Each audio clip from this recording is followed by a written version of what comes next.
Opa, tudo bem? Estamos iniciando um podcast hoje falando sobre impermeabilizações em laje steel frame. Eu tenho aqui comigo um especialista nesse segmento aí, o Martin. O Martin tem uma empresa já que atua há muitos anos, com mais de 20 anos de experiência, que pode nos ajudar muito sobre impermeabilizações em laje steel frame, que parece simples, mas não é. Será que eu uso o mesmo tipo de produto na alvenaria e uso no steel frame? Detalhe importante, né? Vem comigo. Conta aí um pouco sobre qual é a tua, que tu é especialista em construção civil, químicos, publicidade, como é que é A minha rotina? tua história, assim, Vamos né? lá. Bom, o meu início de construção é como todo qualquer viveiro, né? Comecei jogando massa lá, no trabalhinho de final de semana, servente do tio, lá da... Então eu comecei com essa pegada aí de necessidade de trabalho, né? Pouco dinheiro no bolso, precisando trabalhar, mas com alguma formação, sempre fui nunca repetidiano, né? Então eu estava sempre com o colégio em dia, o conhecimento acabava sendo aplicado, né?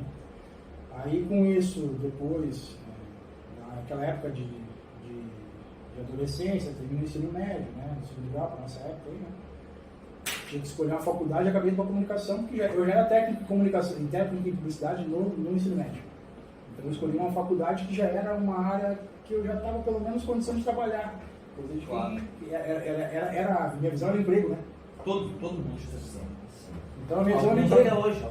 A minha visão era emprego, né? Então, na dúvida, eu já O sou que técnico. empregava mais, né? O que Exato. pagava mais. Depois que eu descobri que eu gostava de engenharia. Mas aí eu já estava com a faculdade quase concluída, né?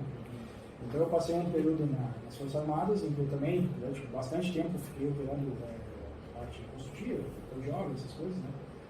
Bastante tempo ali lidando com essa atividade, até que quando eu saí das Forças Armadas, precisei me readequar ao mercado de trabalho, e a construção sempre ficou ali, né? Aquela coisa de gostar, de estar no meio, né? Gostar um pouco de exatas, né? Apesar de ser publicitário. Cachaçinha Sim, da obra. a publicidade gosta de exato. Exatamente. Eu levei muito tempo para descobrir que eu gostava de exatas, né? Até fui já estudante de engenharia, acabei não dando sequência, a pandemia também pegou no meio aí, né? Mas aí, consequentemente, com a soma de demandas para a área de construção, apareceu uma oportunidade que uma empresa consolidada em Porto Alegre, que é uma empresa que os meus tios detinham já há mais de 30 anos, né? Aí me convidaram, vem trabalhar com a gente, vem trabalhar com a gente. Aquilo vinha Que é uma empresa de produtos técnicos para construção, mas que vinha de mão de obra. Né? Era uma empresa de mão de obra. A empresa era uma empreiteira, no primeiro momento. Com o aumento da empresa, foi afunilando o trabalho e se concentrando basicamente em impermeabilização. Até que chegou um ponto, que isso estou reduzindo a história, né? Sim. Até que chegou um ponto, mais ou menos pelo que eu aprendi com eles lá, que chegou o governo do Collor, em que se abriu a importação de produtos 90, na assunção do governo, né? Que abriu a importação. Então se tinha no mercado aqui muito pouco produto, era um Sika, era um asfalto, era limitado em tecnologia. Quando abriu a importação, veio um mundo descobrir do Brasil e trouxe um monte de material. E aí o que os velhos lá, os meus tios pensaram, né? Foi a leitura que eles me passaram, né? Olha, como agora tem tanta oferta, vamos nós pegar o comércio disso, porque a gente que tem a expertise de ter passado por tanta parte da obra, a gente começa a vender o produto certo para a pessoa conforme a demanda que ela tem. E assim foi que eles passaram de empreiteiros para comerciantes. Né, justamente pela expertise que eles tinham sobre a aplicação e o funcionamento da obra do modo geral. Né? Mas eles vendiam e instalavam? Num primeiro momento, antes sim. Sim. Eles eram empreiteiros. Não, ao contrário. Eles tinham demanda de mão de obra.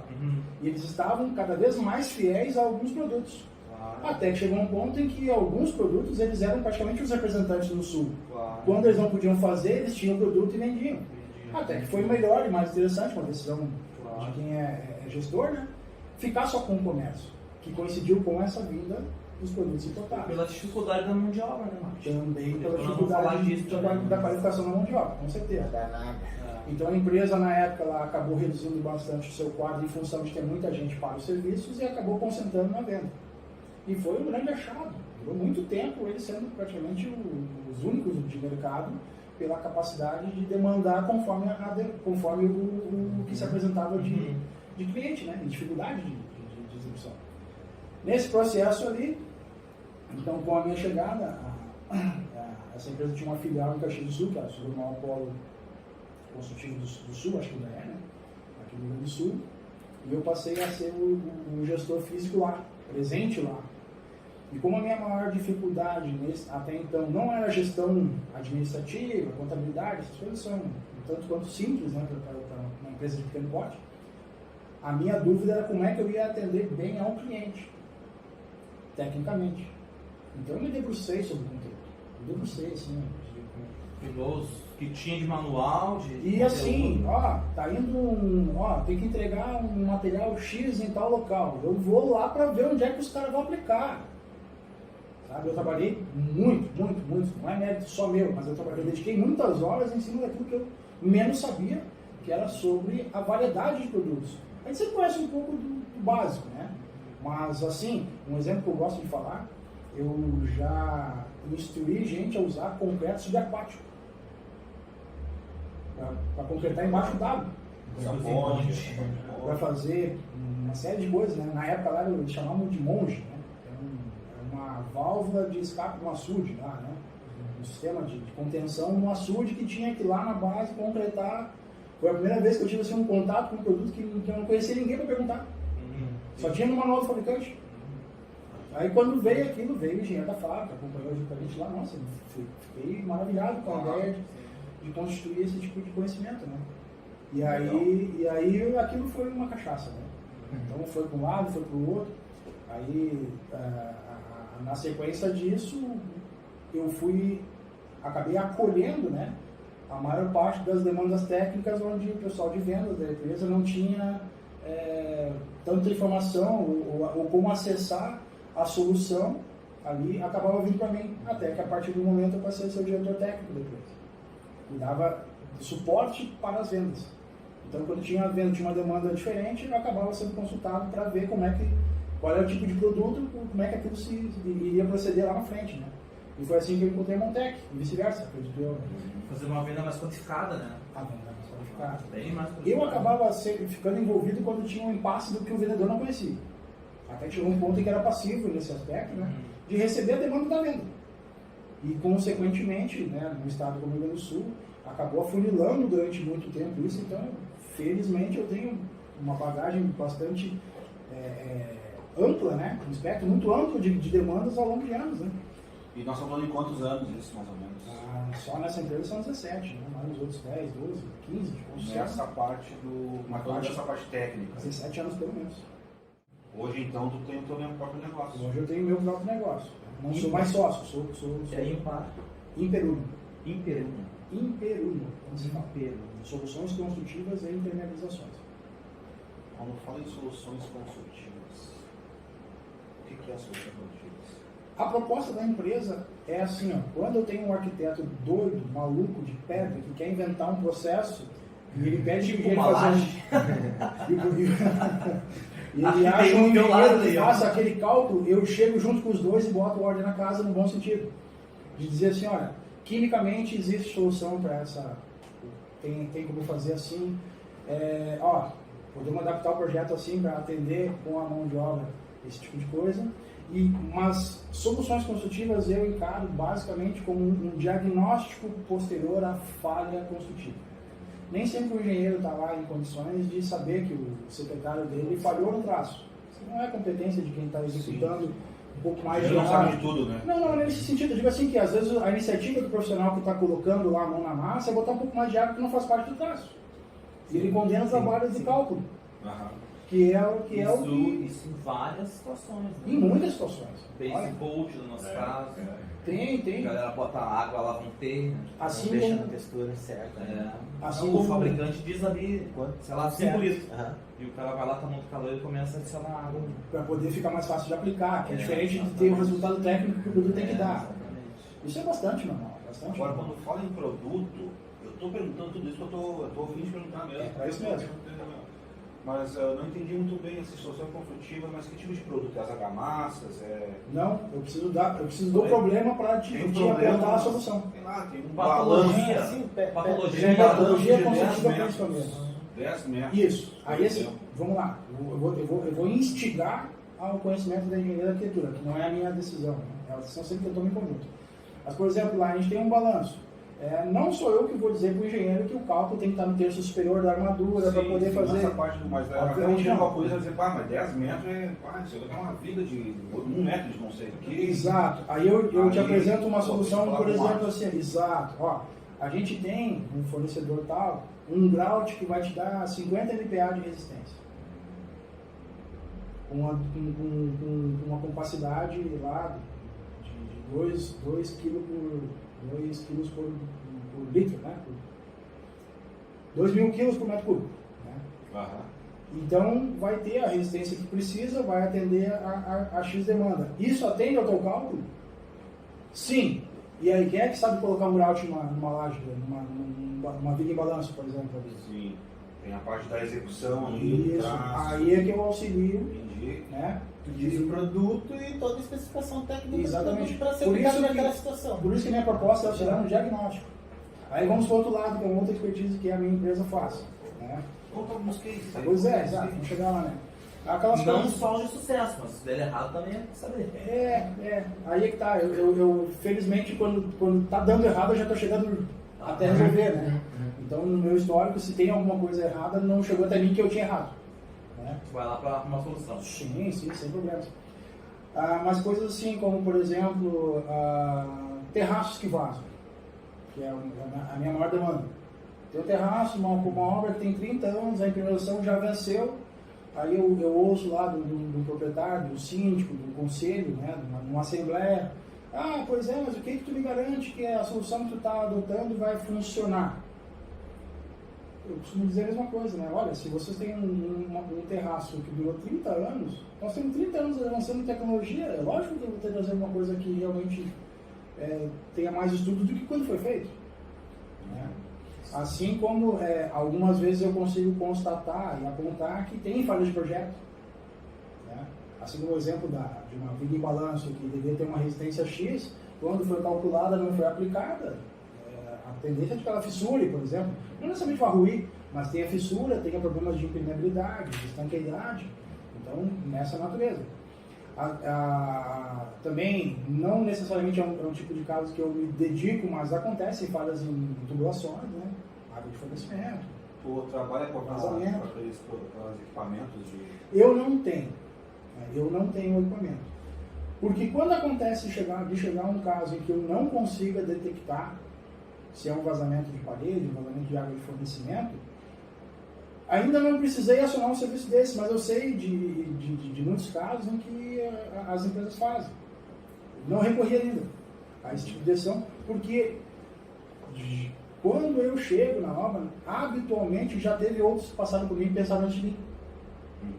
Então eu também tenho isso. Eu agrego mais valor ao meu serviço, é uma questão pessoal, eu agrego mais valor ao meu serviço quando já tem alguém que tentou fazer um reparo e não funcionou. E não conseguiu. Sabe? Eu sou meio que a SWAT da coisa. Minha proposta também é essa. Justamente porque no mercado, não é um erro, mas é uma visão que eu tenho, acontece muito assim, ó. Existem muitas empresas, óbvio que não são todas, muitas empresas especializadas em alguns tipos de produtos e tentam aplicar aqueles poucos produtos no maior número possível de locais. Eu faço o contrário. Eu preciso do problema construtivo e aí eu busco dentro do leque todo do mercado a solução. Eu liguei para lá procurando um produto para passar em cima de um banheiro do box pronto Sobre a cerâmica. sobre a cerâmica. E tem. Existe. E para terraço também existe. Porque eu tenho casos... Existe. Ele só Aí- muda um pouquinho a cor da cerâmica. Aí tem algumas características da construção que eu habitualmente levanto essa lebre para que quem vai decidir esteja ciente das limitações. Né?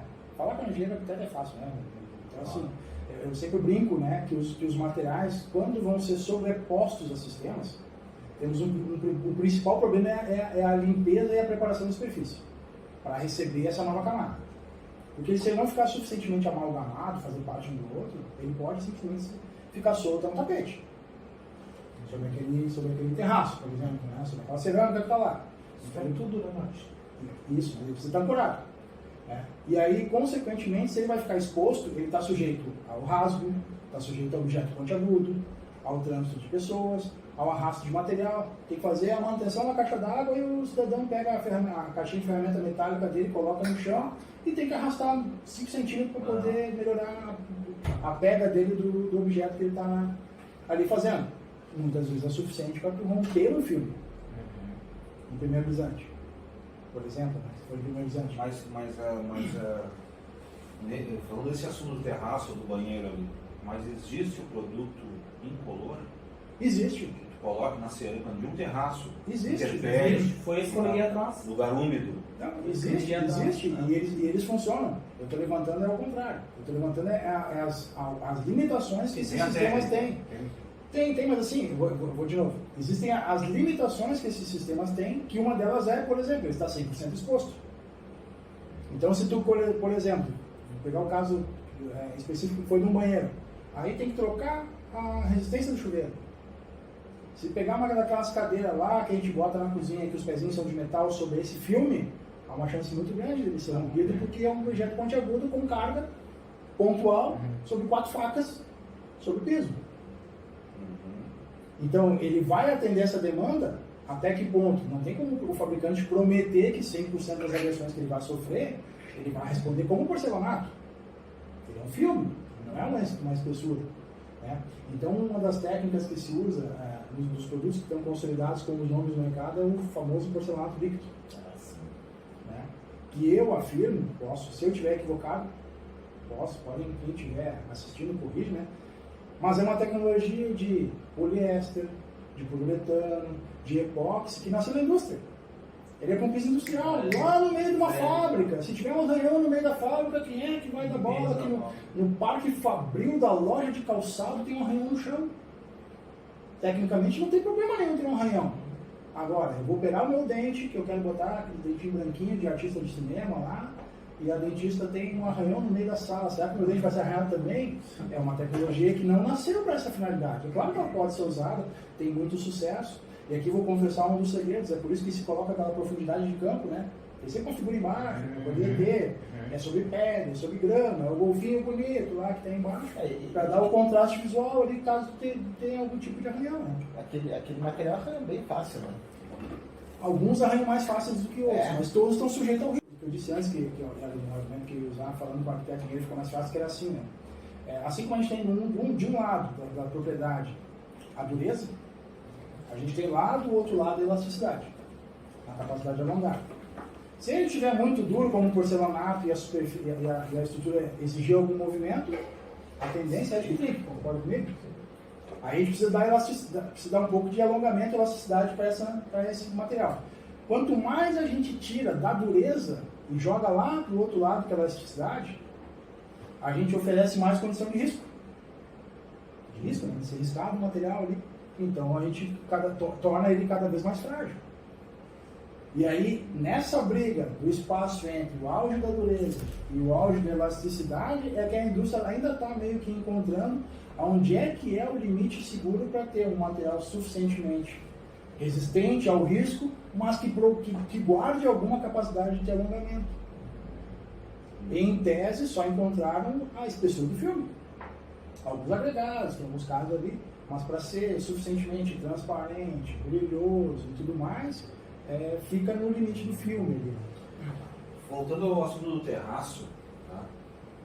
Normalmente quando tu faz um terraço, qual é o rejunte que se usa para terraço? Aí eu particularmente gosto, né? por gosto, para depois pegar técnica. Eu gosto de pensar que um terraço sofre as mesmas movimentações que as piscinas. Que ele esteja sujeito às mesmas movimentações que as piscinas. Né? Apesar de estar no auge lá, com 60, 70 graus na insolação, né? Quando ele tem uma descarga de água, ele vai a 30, né? Se ele está nessa temperatura. A piscina está estável. Só que a piscina, normalmente, são peças menores, que tem muito mais rejunte, né? E sujeita a temperatura estável, né? Porque a água vai estar lá sempre a 25, 30 graus, seja quanto for. Mesmo no inverno vai a 15, no verão vai a 30, uma piscina grande, né? A estabilidade é essa. Eu creio que os rejuntes acrílicos, os rejuntes flexíveis, eles tendem a se comportar melhor com os movimentos térmicos. Eles são chatos de aplicar. Sim. Eles são chatos de aplicar. Aí é um impasse que a indústria também tem que buscar, né? Às vezes aquilo que tecnicamente lá, e quimicamente, se tem como solução, o secretário acha que é ruim de aplicar e condena o produto. Ele é um produto de difícil aplicação. Na grande parte do tempo, eu acho que não só os engenheiros, às vezes até construtores, acabam deixando o colocador escolher o produto. Porque muitas vezes é fácil, a facilidade ou a capacidade de operação do processo ali Tá preocupado é o que mais vale. Não é valor moeda, é o que mais vale em termos de argumento. Né? Ah, mas me trouxe esse rejunte que é difícil de aplicar aqui, eu coloco aquele seco rapidinho se eu estiver no sol. Sim, provavelmente o fabricante vai dizer que não pode aplicar com a superfície a menos de 35. Ah, mas vai aplicar só de noite? Claro que não vai conseguir executar esse tipo de coisa. Então é um barato técnico bem legal de chegar a esse tipo de... Essa parte é muito interessante, esse assunto. Porque eu tenho um padrão, né? Sacada, e o terraço uma sacada. Sim, sim. Eu não compro um rejunte especial. Eu compro um rejunte para a externa. Aí eu vou fazer aquela pergunta retórica, né? Que é assim, para que serve o rejunte? Acabamento. É uma resposta, claro. Para não impermeabilizar água por ali, né? Também. É uma outra resposta. Ele é parte do sistema, com certeza. Primeiro, por que uma laje impermeabilizada ela tem que ter rejunte? Por que ela tem que ter cerâmica? Ela não pode ter um material específico para aquela situação sem rejunte, direto na laje, por exemplo? Pode. Que facilita todo o sistema e atalha alguns caminhos, né? Vou responder a minha retórica. Vou responder a minha retórica. Né? O que é melhor quebrar? A pedra ou o rejunte? Qual que é de mais fácil manutenção? A sua peça cerâmica, a sua peça de porcelanato ou o rejunte? E o rejunte serve para tirar, para tu poder... O rejunte é a peça de elasticidade de todo o sistema. O rejunte, ele é para quebrar. É o que se quer que menos quebre. Mas ele é a peça fundamental daquele processo. Ô Martin, nesse mesmo raciocínio teu, trazendo mais para o steel frame, Sim. que é o que a gente, o plano é usar o conhecimento do Martin, do Léo, do Marcelo, para steel frame. Tem uma diferença de um produto para usar numa casa em alvenaria, vou ser bem específico. Uma casa em alvenaria, um terraço, né? E uma casa em steel frame. Teoricamente eu usaria o mesmo rejunte ou a gente tem um produto? Vamos lá. É exatamente esse ponto. Vamos lá. Eu citei um pouco antes aqui aquela questão da dureza e de elasticidade. Eu interpreto que essas são as principais propriedades que o sistema de steel frame e até de wood frame, né? Não é o caso, mas claro, até do wood frame, que é muito similar, claro, requerem dos sistemas. Porque eles são sistemas com alguma movimentação, eles têm que ser assim, né? Tanto que foi desenvolvido justamente para não ruir, né? Para ele poder se fragmentar. Em caso de terremoto, em caso de vendavais, é muito mais seguro uma casa desse jeito do que um terremoto uma casa de alvenaria, de concreto, né? Então, como se tem essa permissão da movimentação, se projeta com essa liberdade de movimento dos materiais, para mim é mais prudente que se pense sempre de que os sistemas têm que acompanhar essa movimentação. Logo, desculpe o exagero, vou voltar para outra propriedade também, né? Muitas vezes no comércio de materiais se faz uma confusão comercial, um argumento que não necessariamente é técnico, é um argumento comercial em um ponto que é muito diferente, que é a questão da elasticidade e da flexibilidade.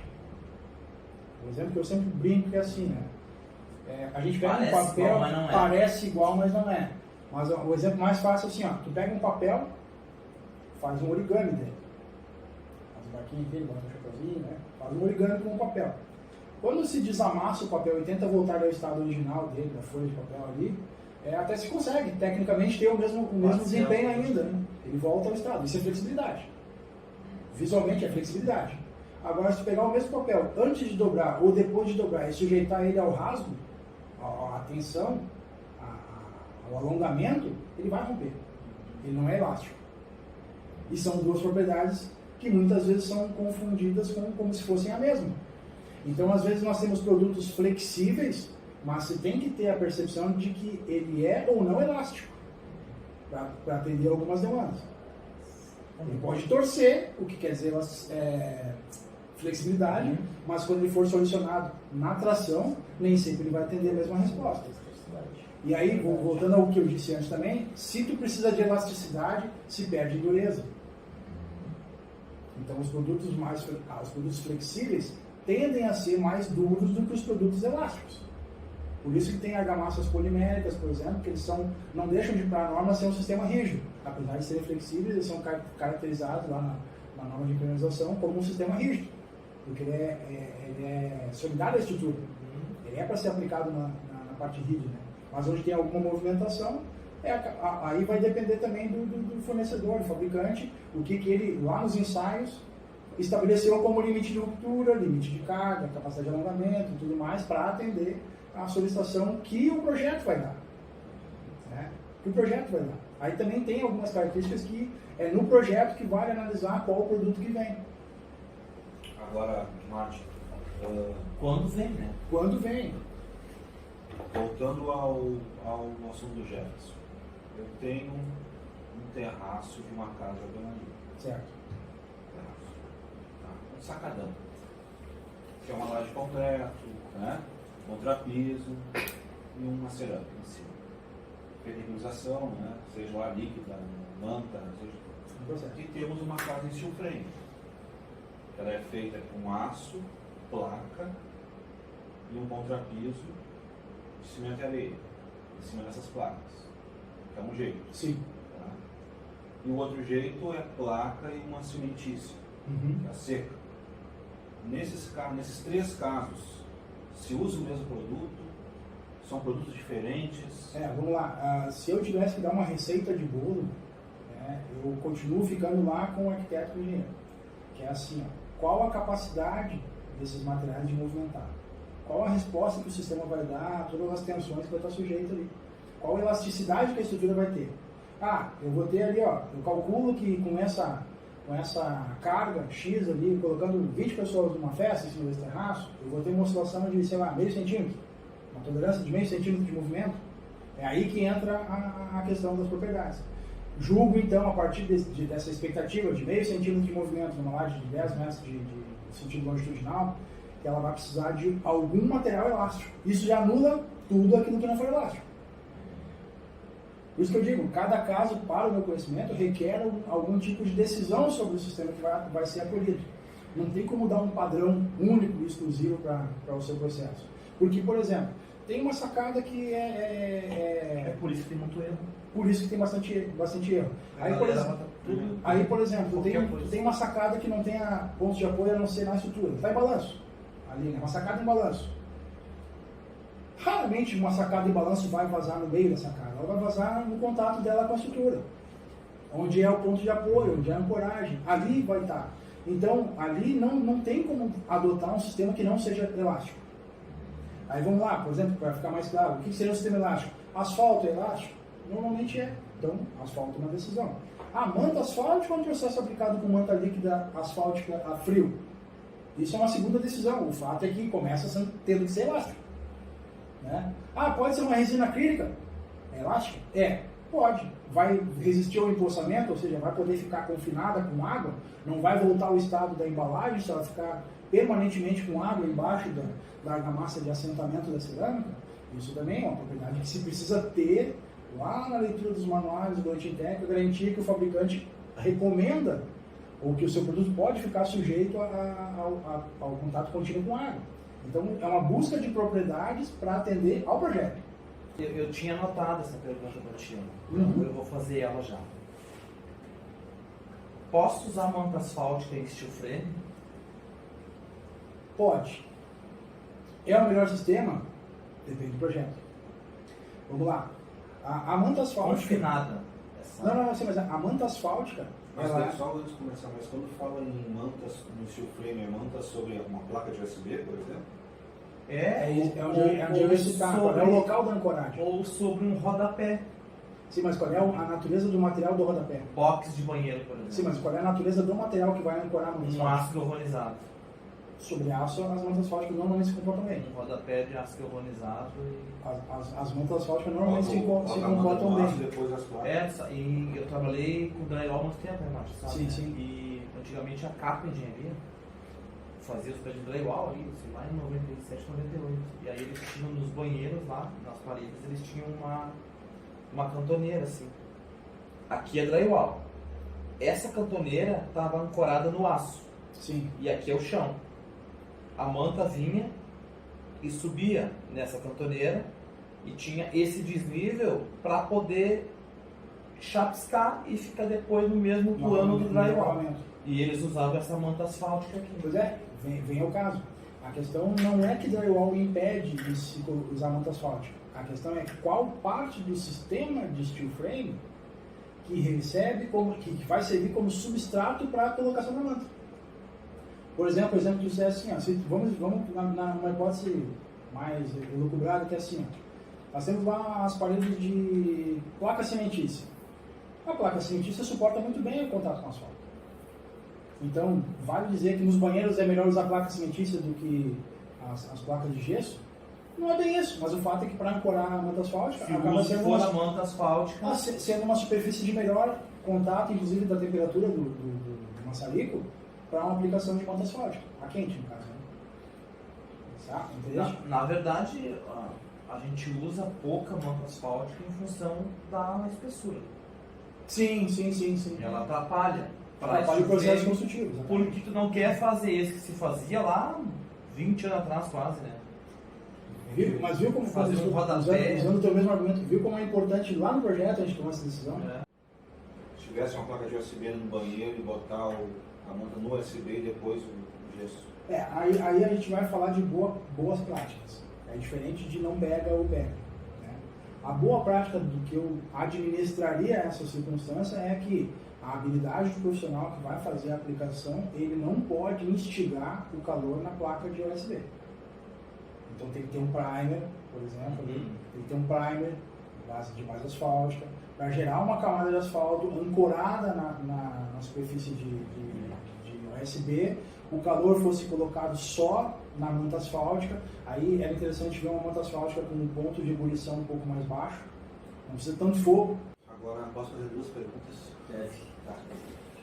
Primeira pergunta dos banheiros. Normalmente, é água massa polimérica. É um caminho. Quase 100, 90% das vezes. A minha pergunta é a seguinte: eu improviso toda a área do piso do banheiro, eu coloco tela em tudo, ou só a tela na virada, e se improviso a parte do chuveiro ali também.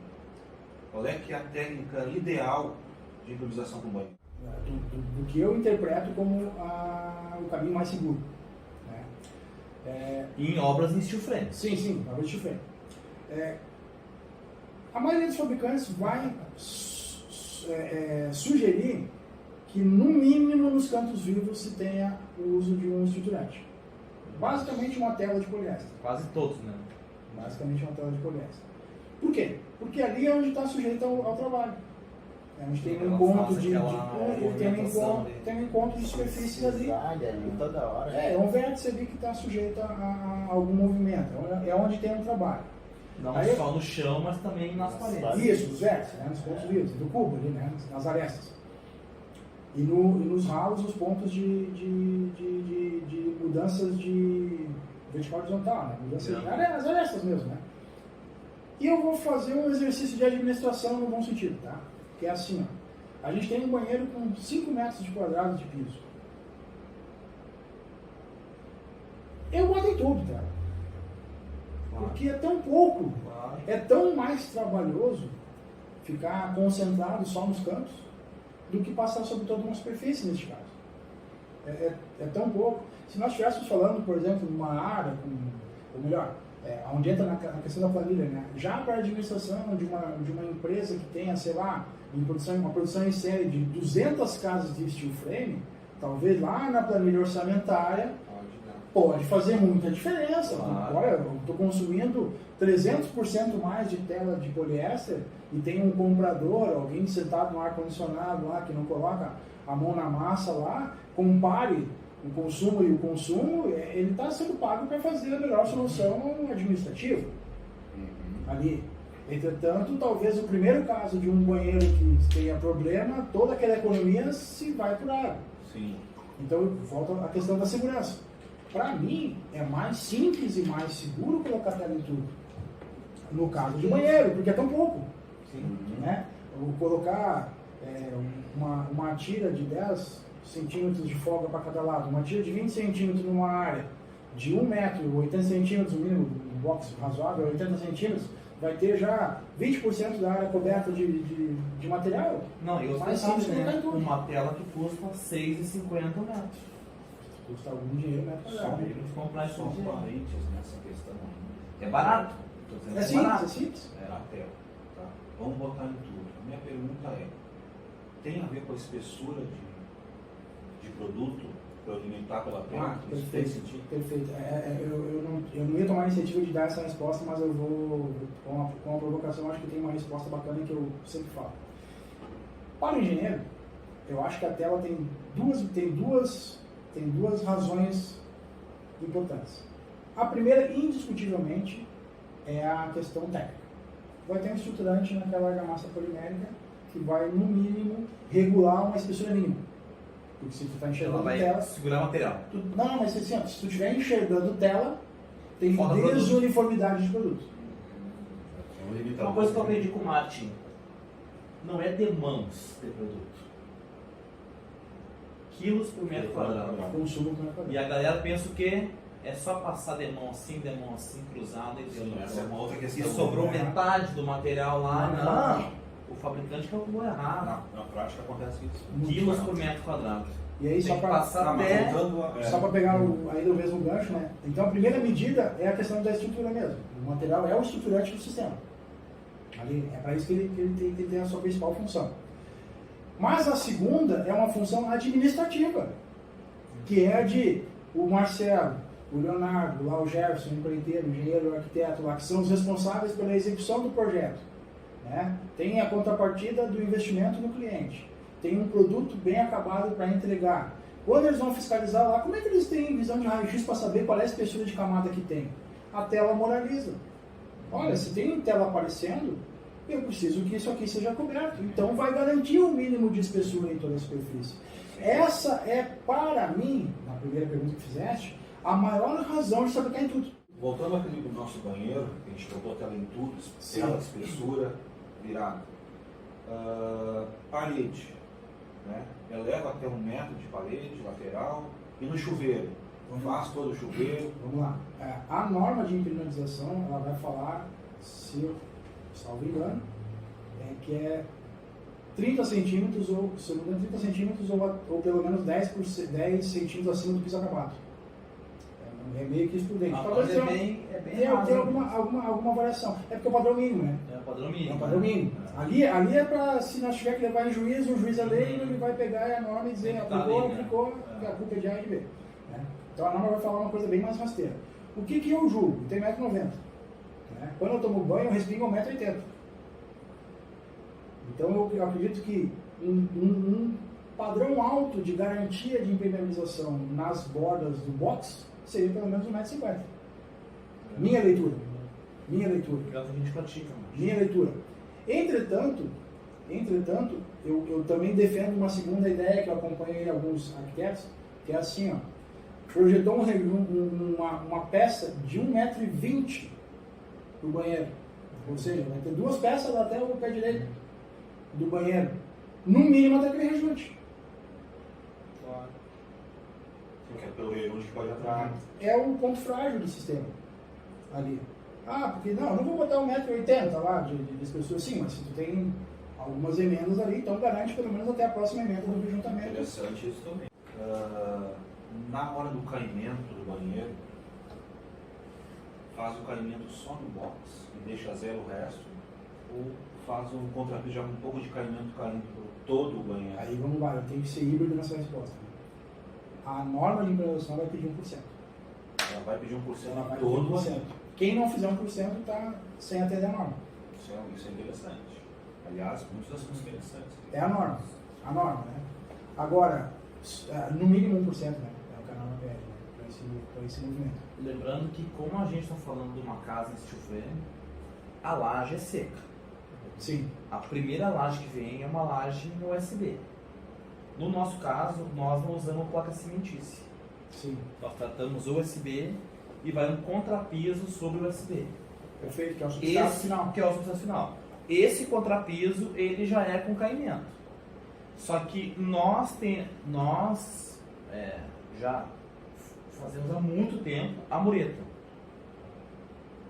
Que a mureta, ela É uma garantia. é uma garantia. De que a água O cliente é acostumado, aqui no Brasil se usa muito a muretinha.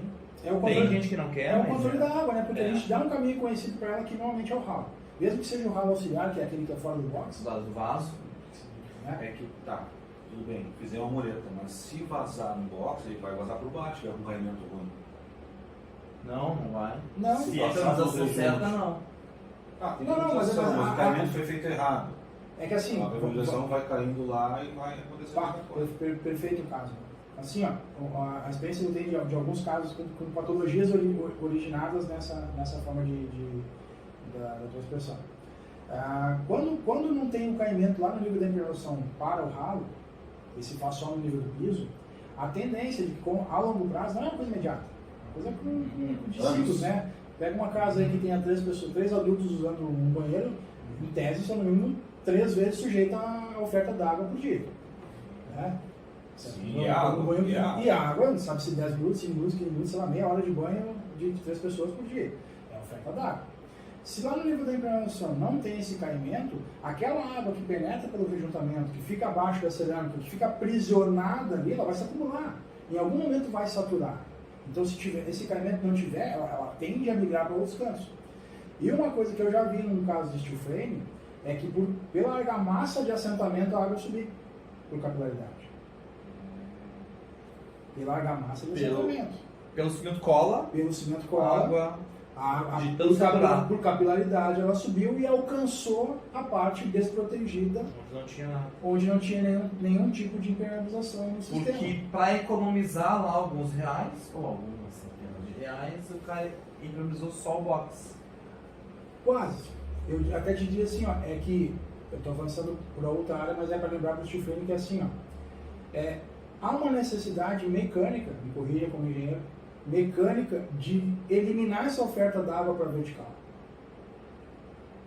A água que alcança o piso, se tiver algum contato de argamassa com argamassa, por capilaridade ela vai subir. É uma propriedade que a gente não tem como evitar. É dos materiais, a gente não tem como evitar isso. Assim, que o mesmo material, ali no caso com porosidade, que é o caso da argamassa, que ela não vá por capilaridade subir. Então, existe a necessidade de ter um limite mecânico ali. Seja um filmezinho de poliuretano, um cordãozinho de poliuretano, algum filme de asfalto, qualquer filme que interrompa essa ligação é suficiente para que se evite a capilaridade ascendente, a capilaridade. Isso é um detalhe técnico, assim, insignificante aparentemente, mas... Vai de novo nessa aí da capilaridade. Vamos lá. O que é esse filme aí, na prática? Então, falando? assim, Como vamos lá. criar essa barreira, Marcos? Perfeito. Nós temos ali a argamassa de assentamento do piso, que vai receber a cerâmica por sobre. Lá nos cantos, quando vai subir a cerâmica na borda, Já está impermeabilizado. é sobre Tá tudo pronto. não é impermeabilização mais do que diz respeito à estanqueidade. Entendi. Vai assentar o piso. É no assentamento. Assentamento. Mas vamos lá, nós cumprimos 100% da norma, subimos 30 centímetros. Lembrando que a umidade ascendente por capilaridade, pela sugestão da norma, sobe até 80. Sabe-se que sobe mais.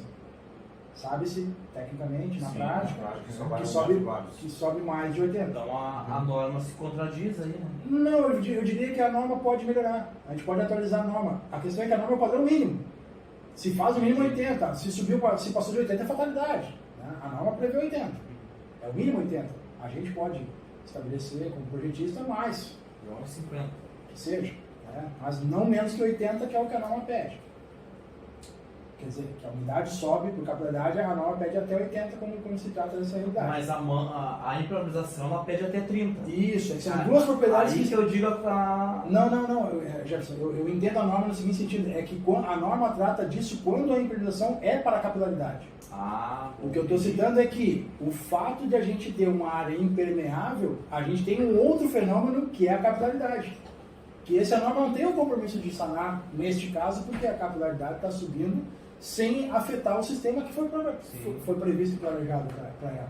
É uma reação adversa da norma, vamos dizer, do sistema, tem a umidade por capilaridade. Aí, voltando à pergunta do Marcelo, a questão que o Marcelo colocou é assim, ó, aí tu tens lá a aplicação da cerâmica no piso, essa argamassa que está do assentamento, se ela entrar em contato com a argamassa da vertical, quando ela for saturada de água, essas argamassas por capilaridade vão se comunicar. E aí o princípio da ascendente, que a capilaridade vai subir atrás. Tá na borda. Isso, limitar lá no limite das argamassas. Mas para que ela não se... Qual material isso se faz? Qualquer material que vede essa passagem. Pode ser um filme de poliuretano. Um selante de poliuretano, pode ser. Pode ser uma tinta de poliuretano. O fato é que não se pode permitir, não se deve, uma recomendação, não se deve permitir que essas argamassas conversem. É uma boa dica. Quando se faz uma viga baldrame arquiteto, qual é a altura dessa viga? Como é que se determina a altura dessa viga? Pelo tamanho do vão? Não, a altura. A cota do baldrame. A cota do baldrame vai estar no teu limite. No limite do teu nível, 5 centímetros de trabalho. Eu vou melhorar minha pergunta para ter a resposta que eu quero. Qual é o elemento arquitetônico que determina aonde vai ficar o piso acabado? Nível. O elemento é 40, 30, sim, 20. é o porcelanato, vamos dizer. A porta. A porta. As portas, né? É lá nas portas que a gente nivela toda a casa, certo? Sim. Ok. É lá que o baldrame, ele tem um nível que lá na primeira peça da porta tem que estar tudo equilibrado. É por aí, né? Certo? Voltando à questão da umidade ascendente, qual é a primeira coisa que se faz de impermeabilização para baldrame? As laterais e o topo. Aí nós colocamos um contrapiso lá dentro, enche o piso, e o que a gente faz? Coloca lá na porta as primeiras peças assentadas, seja a soleira, a primeira peça cerâmica na porta, acima da impermeabilização, com uma argamassa que bota em contato todas as paredes com a umidade que vem por condensação do piso. Sim, daí vai na argamassa e... Por condensação, propriedades materiais, não tem ninguém inventa roda. O fato é que o material embaixo do solo condensa, chega ali, enquanto vira umidade ascendente por dentro e sem a falha quanto à norma de que lá no baldrame esteja impermeabilizado e cumprir tudo certinho, aquilo que a academia traz. Qual que é a solução? Uma solução prática e objetiva de mestre de obra que aprendi com o pessoal de cabelo branco é que rebaixa a porta na viga. Então tem a cota 0. Bota uma tábua de uma polegada na porta para fazer a primeira enfiada ou a altura do azulejo ali, do acabamento.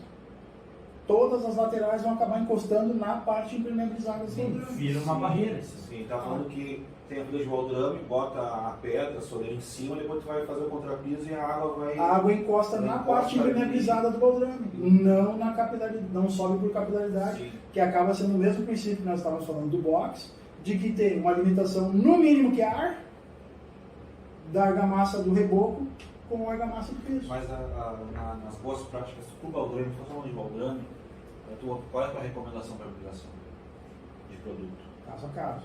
Aí vem aquele lá do nosso começo. Eu não abro mão de que seja um processo elástico. Acaba sendo basicamente um asfalto, né? Asfalto, algumas resinas acrílicas que suportam um tempo confinado com a água. elas têm uma outra limitação, assim como alguns asfaltos têm a limitação de que o substrato tem que estar seco para a aplicação, para que ele impregne na superfície, não pode estar úmido, não pode estar umedecido, né? Líquido não compõe líquido, né? Então ele não penetra na capilaridade da superfície. E precisa de elasticidade porque as trincas ali vão ser invisíveis. Então fazer a impregnação de uma viga baldrame com argamassa polimérica é errado? Não, eu não disse em nenhum momento isso. Ele perguntou a minha solução. Eu prefiro processos elásticos. Sim, Não necessariamente só flexíveis. Porque vai depender da consistência do projeto. Aí, se o engenheiro tem convicção de que o traço, a ferragem, o projeto dele não vai ter nenhuma fissura, tanto faz a massa polimérica quanto o processo elástico de asfalto, acrílico, poliuretano, seja qual for. Os engenheiros que me perdoem, mas isso aí na prática o cara nunca sabe direito. Né? Exato. Pode fissurar, pode Claro, movimentar. claro. Ninguém tá livre dessa realidade. A minha questão, assim, na prática, falando em marcas, Uhum. vamos fazer uma mobilização, liga para a madeireira, né? Liga para a madeireira, me manda um hidroasfalto aí. O hidroasfalto, cara, líquido. Esse é o produto correto para, ou ele é muito fraco? Perfeita pergunta. Voltamos para as demãos. O que é o hidroasfalto fraco e o hidroasfalto forte?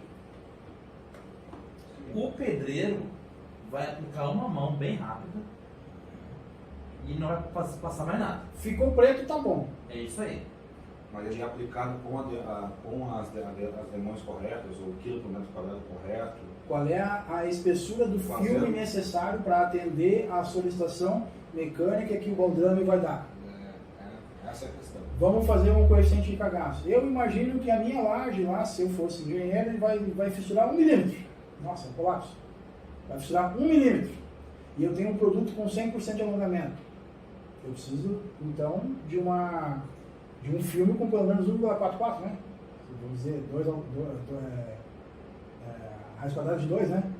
Vai ter ali, eu preciso de 1,44 milímetros de espessura, ali, algo parecido, para suportar 1 milímetro de alongamento. Então, enquanto não for formado 1,44 ou 1,5 milímetros de espessura, eu não tenho uma camada que vai resistir a essa solicitação. Eu usei 1 milímetro que é para fazer uma conta mais redonda, né? Sim. Mas e se for já, o coeficiente de dilatação de uma laje vai dar, sei lá, 5 milímetros, ela vai se distribuir em milhões de áreas ali, né? Então a espessura do filme é que vai dar a resposta. Como é que o cara sabe a espessura do filme? Lendo os boletins técnicos dos materiais. Vem no balde. O balde vai dizer tantas demãos. Não. Não. Consumo por metro quadrado.